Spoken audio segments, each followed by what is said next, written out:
Sa pagbabalik ng Sentro Balita Weekend, hindi na nagsampa ng kaso ang pamilya ng tauhan ng MMDA na namatay nang mabangga ng SUV habang naglilinis sa underpass sa Cubao dito sa Quezon City. Ang sentro ng balita mula kay Isaiah Mirafuentes. Hindi na nagkaso at tinanggap na lamang ang monetary offer. Yan ang naging desisyon ng mga pamilya ng namatay na senior citizen at MMDA personnel matapos mabangga habang ginagampanan nito ang kanyang tungkulin bilang tagamando ng trapiko sa Tuazon Underpass sa Cubao. Sa investigasyon ng mga pulis, hindi maituturing na nagtangkang tumakas ang driver. Taliwas ito sa sinabi ng mga kasamahan ng biktima.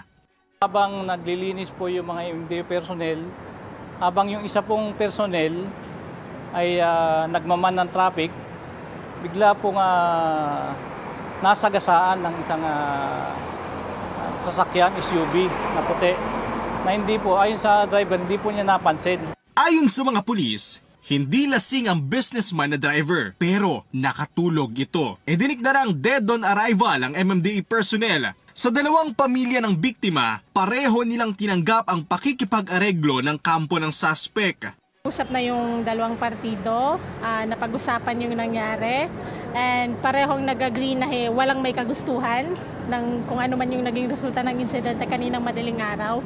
So, nag-settle, nag-offer ng settlement si client, the driver of the vehicle.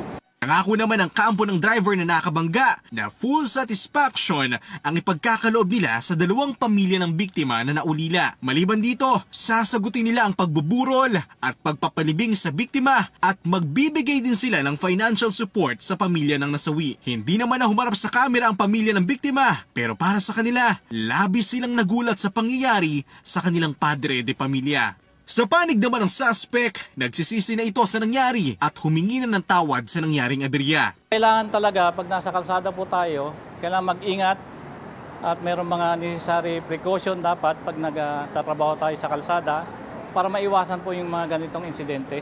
Kagabi, tuluyan na ring nakalaya ang negosyanteng nakabangga.